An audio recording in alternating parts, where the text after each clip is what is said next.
আজকে আমরা ভিডিওর মাধ্যমে অনেক কিছু বিষয় সম্পর্কে জানতে পারবো। আজকে আমরা জানবো the importance of bone health, এবং আমরা জানবো the role of vitamin D, এবং জানবো আমরা ভিটামিন ডি এর ডেফিসিয়েন্সি, এবং জানবো আমরা hidden gap of vitamin D, এবং সবার লাস্টে থাকবে আমাদের নিউট্রিলাইটের নতুন লঞ্চ করা ভিটামিন ডি প্লাস বোরন। এতদিন পর্যন্ত নিউট্রিলাইটের কোনো প্রোডাক্টের মধ্যে কিন্তু বোরন ছিল না। কাজে আমরা আজকে ভিডিওর মাধ্যমে এটাও জানবো যে বোরনের কাজ কি এবং ভিটামিন ডি এর সঙ্গে এই বোরনের কি সম্পর্ক আছে। এই সমস্ত কিছু আজকে আমরা ভিডিওর মাধ্যমে জানতে পারবো।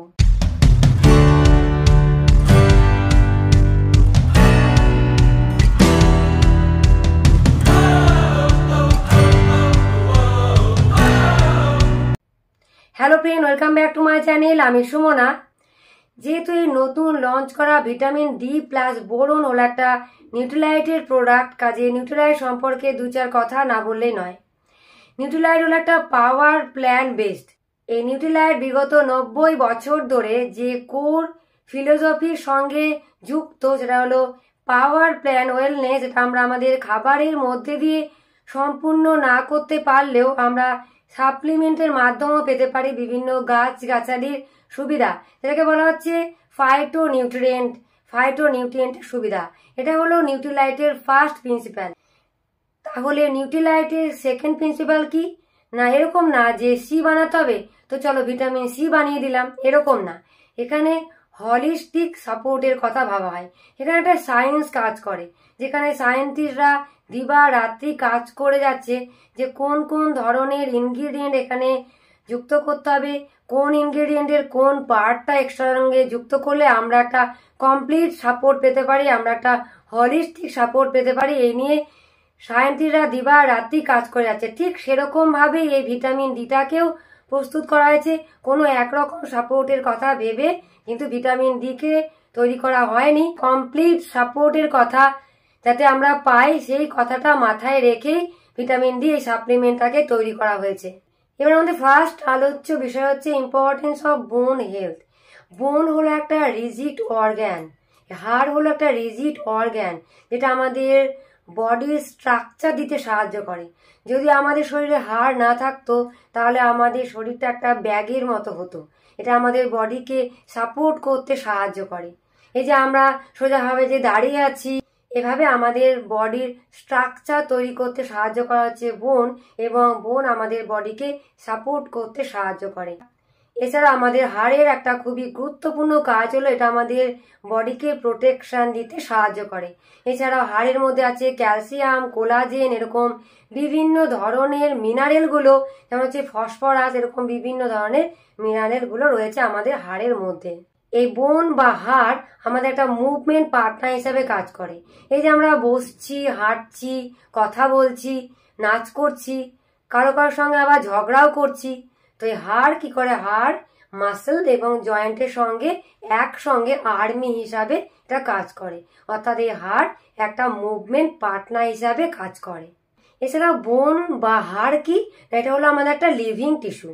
যখন আমাদের হাড়গুলো যখন ফ্র্যাকচার হয়ে যায় বা কোন রকম কোনো এই ধরনের প্রবলেম হয়, হাড়ের মধ্যে যখন কোনো গুরুতর প্রবলেম হয়, তখন সেটাকে যখন ঠিক করা হচ্ছে, মেরামত করা হচ্ছে, তখন আমরা সেটাকে বুঝতে পারি, আমরা সেটাকে জানতে পারি যে সেটাকে অন্য একটা লাগানো হচ্ছে, রিপ্লেস করা হচ্ছে বা তাকে মেরামত করা হচ্ছে, এটা আমরা জানতে পারি। কিন্তু এই বিষয়টা আমাদের যে লাইফ সাইকেল আছে, সেই লাইফ সাইকেলে সারা জীবন ধরে কিন্তু এটা অটোমেটিক ন্যাচারালি এটা চলতে থাকে। ন্যাচারালি ক্ষয় হয়, আবার ন্যাচারালি আবার পুনর্নির্মাণ হতে থাকে। পুরনো টিস্যু রিপ্লেস হয় এবং নতুন টিস্যু সেই জায়গাটা নিয়ে নেয়। আমাদের বডিটা কি সেল এবং টিস্যু দিয়ে তৈরি, ঠিক সেরকম ভাবে এই আমাদের বোন হলো একটা লিভিং টিস্যু।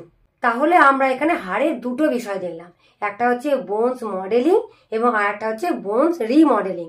বোনস মডেলিং মানে হচ্ছে হাড়ের নির্মাণ প্রক্রিয়া। যেমন হচ্ছে যখন আমরা ছোট থাকি, ছোট বয়স থেকে মোটামুটি ভাবে টিনেজ বয়স পর্যন্ত আমাদের কি হয়? হাইট, ওয়েট সবকিছুর একটা গ্রোথ হয়। ঠিক সেরকম ভাবে এই সময়ে আমাদের বোনসেরও গ্রোথ হয়। এই টিনেজ এজ পর্যন্ত, ছোটবেলা বয়স থেকে টিনেজ এজ পর্যন্ত আমাদের হাড়ের কি হয়? গ্রোথ হয়। আমাদের হাড়ের এই সময় নির্মাণ প্রক্রিয়াটা চলতে থাকে। আমাদের আর একটা যে পার্ট রয়েছে বোনসের, সেটা হলো রিমডেলিং। রিমডেলিং এর আবার দুটো পার্ট, একটা হচ্ছে রিজার্ভশন এবং আরেকটা হচ্ছে ফরমেশন। রিজার্ভশনের অর্থ হচ্ছে পুরনো জিনিসকে সরিয়ে দেওয়া এবং ফরমেশনের অর্থ হচ্ছে নতুন জিনিসের তৈরি করা। তাহলে পুরনো জিনিসকে সরিয়ে দেওয়া, রিজার্ভশন মানে যদি পুরনো জিনিসকে সরিয়ে দেওয়া হয় তার মানে সেখানে কিছু নেগেটিভ হয়ে যাচ্ছে, সেখানে কিছু মাইনাস হয়ে যাচ্ছে, সেখানে কিছু জিনিস চলে যাচ্ছে। আর ফরমেশন হচ্ছে নতুন জিনিসকে তৈরি করা, অর্থাৎ সেখানে কোনো একটা জিনিস আসছে, সেখানে কোনো একটা কিছু পজিটিভ হচ্ছে, কোনো জিনিস অ্যাড হচ্ছে। এবং একটা মানুষের সারা জীবনভর এই রিজার্ভশন এবং ফরমেশনটা চলতেই থাকে। তার মানে জীবনভর আমাদের কি হয়, রিজার্ভশন পার্টে পুরনো টিস্যু চলে যায় এবং ফরমেশন পার্টে নতুন টিস্যু আবার নির্মাণ হয়। ঠিক যেরকম ভাবে পুরনো সেলগুলো আমাদের নষ্ট হয়ে গিয়ে আবার নতুন সেল গঠন হয়, ঠিক এটাও সেরকম একই রকম ভাবে এটাও কিন্তু এই নির্মাণ প্রক্রিয়াটা চলতেই থাকে। তার মানে কি দাঁড়ালো, রিজার্ভশন মানে হচ্ছে মাইনাস আর ফরমেশন মানে হচ্ছে প্লাস। এবার যখন আমাদের ফরমেশন হচ্ছে তার মানে তখন আমাদের প্লাস হচ্ছে, তখন আমাদের অতটা কোনো অসুবিধা নেই। আর যখন আমাদের রিজার্ভশন এবং ফরমেশনের মধ্যে ব্যালেন্স থাকছে, অর্থাৎ প্লাস এবং মাইনাসের মধ্যে যখন ব্যালেন্স থাকছে তখনও কিন্তু আমাদের সেরকম কোনো অসুবিধা নেই। কিন্তু যখন আমাদের রিজার্ভশনই শুধুমাত্র হচ্ছে, যখন আমাদের মাইনাসের পরিমাণটা যখন আমাদের বেড়ে যাচ্ছে, তখনই আমাদের প্রবলেমটা বেশি থাকে এবং তখনই আমাদের চিন্তার বিষয়টা থাকে। এবার আমরা যখন ছোট থাকি, ছোট থেকে একেবারে মোটামুটি আগে যেমন বলা হলো যে টিনেজ বয়স পর্যন্ত আমাদের কিরকম থাকে, আমাদের ফরমেশন পার্টে থাকে। এই টিনেজ এজ পর্যন্ত আমাদের বোনসের কি হয়, গ্রোথ হয়। এই সময় আমরা কি থাকি, পজিটিভ ফেজে থাকি। তারপর 20 থেকে 25 বছর থেকে শুরু করে আপ টু একেবারে 45 এজ পর্যন্ত কি হয়, এই প্লাস মাইনাসের মধ্যে একটা ব্যালেন্স থাকে, অর্থাৎ রিজার্ভশন এবং ফরমেশনের মধ্যে একটা ব্যালেন্স থাকে। এই এজটাতে কি হয়, এটাকে বলা হচ্ছে মেনটেনেন্স এজ। এরপর অ্যাবাভ 50 কি হয়, রিজার্ভশনটা বেশি হয়, মাইনাসটা আমাদের বেশি হতে থাকে, যার ফলে কি হয়, বোন মাসটা আমাদের ডিক্লাইন করতে থাকে, কমতে থাকে। এরপর কি হয়, আমরা যদি ঠিকঠাকভাবে নিউট্রিশনটাকে ঠিকঠাক করে না নিয়ে থাকি, ফিজিক্যাল অ্যাক্টিভিটি যদি আমাদের ঠিকঠাক না থাকে, তার উপর যদি আমরা জাঙ্ক ফুড, প্রসেস ফুড এগুলো খাই, অ্যালকোহল, টোব্যাকো এগুলো যদি নিয়ে থাকি, তাহলে তো বোন মাসের আর কোনো কথাই নাই। তাহলে আমাদেরকে এক্ষেত্রে কি করতে হবে, আমাদের এই যে প্রসেসটা বলা হলো রিজার্ভশন এবং ফরমেশন, এটা কিন্তু আমাদের ন্যাচারাল ওয়েতে ন্যাচারালি সারা জীবনভর আমাদের এটা চলতেই থাকবে। এটাকে কিন্তু কোনোভাবে বন্ধ করা যাবে না। আমরা যদি মনে করি যে না আমরা এটাকে পুরোপুরি স্টপ করব, সেটা কিন্তু করতে পারবো না। তাহলে আমরা কি করতে পারি, না আমরা এটাকে একটা লেভেলে নিয়ে যেতে পারি। যে হারে এটার ক্ষয় হচ্ছে বা যে হারে এটা ডিক্লাইন করছে, সেই হারে যেন এটা না করে, এটাকে আমরা একটা স্টেবল স্টেজে আমরা নিয়ে যেতে পারি। আমরা বোন হেলথ সম্পর্কে তো জানলাম, কিন্তু বোন হেলথকে হেলদি রাখার জন্য সব থেকে গুরুত্বপূর্ণ ভিটামিন হচ্ছে ভিটামিন ডি। ভিটামিন ডি কে বলা হয় ফ্যাট সলিউবেল ভিটামিন এবং এটা হলো একটা সানশাইন ভিটামিন এবং এটা হলো এমন একটা ভিটামিন যেটা হরমোনের মতো কাজ করে। যখন আমাদের শরীরে সূর্যরশ্মি যখন পড়ে, তখন এই ভিটামিন হরমোনের মতো কি হয়, ন্যাচারালি এটা অ্যাক্টিভেট হয়ে যায়। আমাদের শরীরে এটা ন্যাচারালি বডিতে কি হয়, নির্মাণ হতে শুরু করে দেয়, সিনথেসাইজ হতে এটা শুরু করে দেয়। আর সানশাইন ছাড়াও আমরা ভিটামিন ডি কে কিভাবে পেতে পারি, সানশাইন ছাড়াও আমরা ভিটামিন ডি কে খাবার দাবারের মাধ্যমে পেতে পারি। ভিটামিন ডি কে আমরা দুটো সোর্স থেকে পেতে পারি। একটা হচ্ছে ভিটামিন D2, যেটা হচ্ছে প্ল্যান্ট বেসড, বিভিন্ন রকমের ভেষজ দ্রব্য থেকে আমরা যে ভিটামিনটাকে পেয়ে থাকি সেটাকে বলা হচ্ছে ভিটামিন D2। এবং আরেকটা হচ্ছে ভিটামিন D3, যেটা হচ্ছে আমরা দুরকম জায়গা থেকে পেতে পারি। একটা হচ্ছে সানশাইন বা হচ্ছে সূর্য রশ্মি এবং আরেকটা হচ্ছে বিভিন্ন ধরনের অ্যানিমেল বেসড সমস্ত দ্রব্য থেকে যে ভিটামিন ডিটা আমরা পেয়ে থাকি সেটাকে বলা হচ্ছে ভিটামিন D3। এবার আমরা দেখবো যে ভিটামিন ডি এর কি প্রয়োজনীয়তা আছে। আমরা ক্যালসিয়াম সম্পর্কে তো মোটামুটি ভাবে আমরা জানি যে ক্যালসিয়াম খেলে কি হয়। ক্যালসিয়াম আমাদের হাড়ের এবং দাঁতের জন্য ভীষণ গুরুত্বপূর্ণ একটা মিনারেল এবং এর আরো প্রচুর ফাংশন আছে, এগুলো আমরা সবাই জানি এবং আমরা পর্যাপ্ত পরিমাণে দেখা যাচ্ছে ক্যালসিয়ামও খাচ্ছি। কিন্তু যদি আমরা ক্যালসিয়ামের পাশাপাশি আমাদের প্রত্যেকদিন যে পরিমাণ ভিটামিন ডি এর দরকার সেটা যদি আমরা না খাই তাহলে কিন্তু ক্যালসিয়ামটা ঠিকঠাকভাবে কাজ করবে না, ক্যালসিয়ামটা ঠিকঠাকভাবে বডিতে ইউজ হবে না। কাজেই ক্যালসিয়ামের অ্যাবজর্পশনের জন্য ভিটামিন ডি ভীষণই গুরুত্বপূর্ণ একটা ভিটামিন। তাহলে বলা যায় যে ভিটামিন ডি ক্যালসিয়াম অ্যাবজর্পশনে সাহায্য করে। এছাড়াও ভিটামিন ডি আমাদের মুড, আমাদের কগনিটিভ হেলথকে সাপোর্ট করতে সাহায্য করে এবং এটা আমাদের ইমিউন সিস্টেমকে সাপোর্ট করতে সাহায্য করে। আমরা জানি যে ভিটামিন সি আমাদের ইমিউন সিস্টেমকে সাপোর্ট করতে সাহায্য করে, কিন্তু ভিটামিন ডিও আমাদেরকে আমাদের ইমিউন সিস্টেমকে সাপোর্ট করতে সাহায্য করে। এবার ভিটামিন ডি এর যদি আমাদের শরীরে শর্ট টার্মে যদি ঘাটতি দেখা দেয় তাহলে আমাদের বিভিন্ন ধরনের যে পায়ে ব্যথা, হাঁটুতে ব্যথা, ক্লান্তি অনুভব এগুলো আমাদের ফিল হবে। আর যদি লং টার্মে যদি ভিটামিন ডি এর যদি ঘাটতি দেখা দেয় তাহলে ফ্র্যাকচার, অস্টিওপোরোসিস এই ধরনের প্রবলেমগুলো দেখা দিতে পারে। এবার আমাদের যে আলোচ্য বিষয়টা আছে সেটা হলো আমাদের লিঙ্গ ভেদে বোন কেয়ার, অর্থাৎ ছেলে মেয়ে লিঙ্গ ভেদে কার কিরকম বোন কেয়ার করাটা দরকার, হাড়ের যত্ন করা দরকার। ছেলে মেয়ে উভয়ের ক্ষেত্রে হাড়ের যত্ন করাটা খুব দরকার। এবং আমরা একটু আগেই যে প্রক্রিয়াটার কথা জানলাম, রিজর্পশন এবং ফরমেশন, এটা আমাদের সারা জীবনভর ছেলে মেয়ে উভয়ের ক্ষেত্রে কিন্তু এই প্রক্রিয়াটা চলতে থাকে।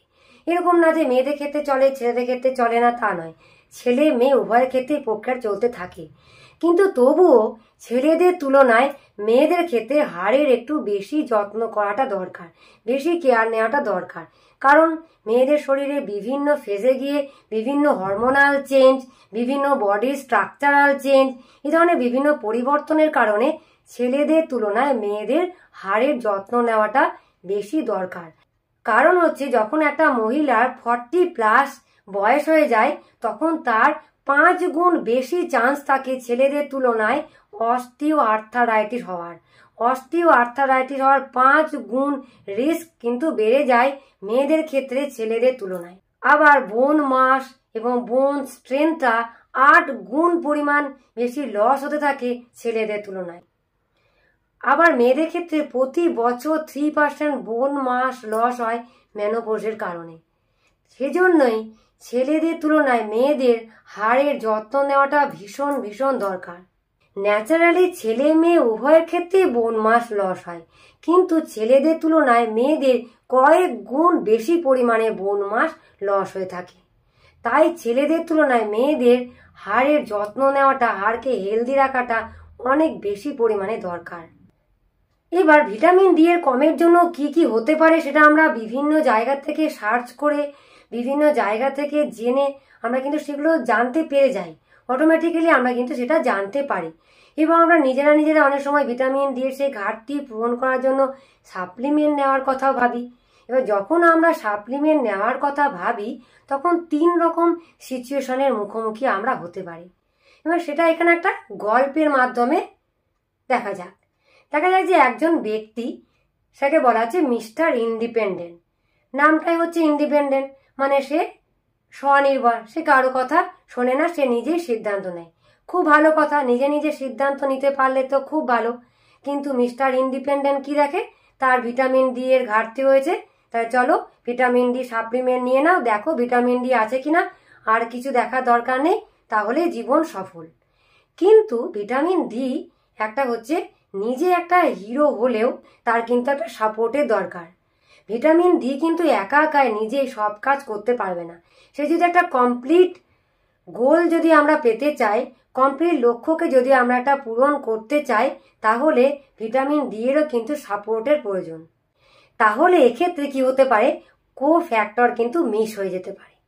তাহলে এখানে মিস্টার ইন্ডিপেন্ডেন্ট যখন একটা ভিটামিন ডি আছে কিনা দেখে সাপ্লিমেন্টকে নিয়ে নিল, তখন তার কিন্তু কো ফ্যাক্টরের সুবিধাটা পাওয়া থেকে তার মিস হয়ে যেতে পারে। এবার একজন ব্যক্তি আছে, সেটা হলো ওভার অ্যাচিভার। তার তো সবকিছু বেশি বেশি দরকার, কিন্তু মেগা ডোজ ইকাল টু হচ্ছে মেগা রিস্ক। কাজেই ডোজগুলোর মধ্যে প্রপার ব্যালেন্স থাকাটা দরকার। যে ইনগ্রেডিয়েন্টটা দিয়ে সাপ্লিমেন্টটা তৈরি হয়েছে, প্রোডাক্টটা তৈরি হচ্ছে, তার মধ্যে পরিমাণটা যেন ব্যালেন্স থাকে, সমস্ত ইনগ্রেডিয়েন্টের মধ্যে অ্যামাউন্টটা যেন ব্যালেন্স থাকে, ঠিকঠাক অ্যামাউন্টে যেন ইনগ্রিডিয়েন্টগুলো থাকে, সেটা থাকাটা দরকার। আবার একজন আছে যে ডিসকাউন্ট পেতে চায়, যেখানে সস্তা দিচ্ছে, যেখানে ছাড় দিচ্ছে সেখান থেকে সে নেবে। কিন্তু যে সাপ্লিমেন্ট আমি নিচ্ছি তার মধ্যে প্রপার ইনগ্রিডিয়েন্ট আছে কিনা এবং প্রপার পরিমাণে ব্যালেন্সড পরিমাণে আছে কিনা সেটা দেখে নেওয়াটাই দরকার। তাহলে আমরা ফার্স্ট গল্প থেকে দেখলাম যে ভিটামিন ডি কিন্তু একা এনাফ নয় একটা কমপ্লিট সাপোর্ট দেওয়ার জন্য। কাজে আমাদেরকে একটা এমন সাপ্লিমেন্ট নিতে হবে যে আমাদেরকে একটা কমপ্লিট সাপোর্ট দেয়। আর যেখানে শুধুমাত্র একা ভিটামিন ডি আছে সে কখনোই একটা কমপ্লিট সাপোর্ট দিতে পারবে না। এবং আমরা দ্বিতীয় গল্প থেকে কি দেখলাম যে ওভার ডোজও কিন্তু ভালো না, ওভার ডোজের কারণে রিস্ক হতে পারে। কাজে চলো ভিটামিন ডি সাপ্লিমেন্ট পেলে আমার কাল থেকে খাওয়া শুরু করে দিলাম, এরকম না। যদি আমাদের কোনো এক্সপার্ট যদি আমাদের সঙ্গে না থাকে তাহলে আমাদের একটা হেলদি কন্ডিশন থাকা অবস্থাতেই একটা প্রপার ডোজ নেওয়াটাই দরকার। এবং লাস্ট গল্প থেকে কি দেখলাম যে আমাদেরকে কোয়ালিটিটা অবশ্যই দেখতে হবে, কারণ যে কারণের জন্য আমি জিনিসটা নিচ্ছি, যে কারণের জন্য আমি প্রোডাক্টটা ইউজ করছি, তার পরিবর্তে সেই প্রবলেমটা সলভ হওয়ার পরিবর্তে আমাদের আরও অন্যান্য প্রবলেম শুরু হয়ে যাচ্ছে কিনা সেদিকেও আমাদেরকে খেয়াল রাখতে হবে। এবার আমরা চলে এসেছি আমাদের ভিডিওর একদম লাস্ট পর্বে। এবার আমরা দেখব নিউট্রিলাইটের নতুন লঞ্চ করা ভিটামিন ডি প্লাস বোরন। তো যেহেতু এখানে ভিটামিন ডি একটা হিরো হলেও তার একটা কমপ্লিট যদি আমাদেরকে সাপোর্ট দিতে চায়, একটা হলিস্টিক সাপোর্ট পাওয়ার জন্য ভিটামিন ডি এরও সাপোর্টের দরকার। সেজন্য এখানে 5টা ইনগ্রিডিয়েন্টকে একসঙ্গে নেওয়া হয়েছে। এখানে নেওয়া হচ্ছে vitamin D, boron, vitamin K2, liquorice এবং হচ্ছে কোয়ারসেটিন। এবার আমরা দেখব যে প্রত্যেকটা ইনগ্রিডিয়েন্টের কি কি আলাদা আলাদা ফাংশন রয়েছে যার জন্য এগুলোকে নেওয়া হয়েছে। ভিটামিন D3 ক্যালসিয়াম অ্যাবজর্পশনে সাহায্য করে। আগে আমরা বললাম যে প্রচুর পরিমাণে ক্যালসিয়াম খেয়ে নিলাম, হচ্ছে ভিটামিন ডি এর ঘাটতি, তার হচ্ছে ক্যালসিয়ামটা আমাদের বডিতে গিয়ে ঠিকঠাকভাবে ইউজ হবে না, ভালোভাবে অ্যাবজর্ব হবে না। কাজেই ভিটামিন ডি ক্যালসিয়াম অ্যাবজর্পশনে সাহায্য করে, তাই এখানে ভিটামিন D3 কে নেওয়া হয়েছে। এবার ভিটামিন ডি তো ক্যালসিয়াম অ্যাবজর্পশনে সাহায্য করলো, কিন্তু ভিটামিন ডি এর ইউটিলাইজেশনে কে সাহায্য করবে? ভিটামিন ডি এর ইউটিলাইজেশনে সাহায্য করবে বোরন। কাজেই বোরনকে এখানে নেওয়া হয়েছে। বোরন ভিটামিন ডি এর ইউটিলাইজেশনে সাহায্য করে। বোরনকে বলা হয় সাইলেন্ট সাপোর্টার অফ বোন। এবার ভিটামিন K2 কে কেন নেওয়া হয়েছে?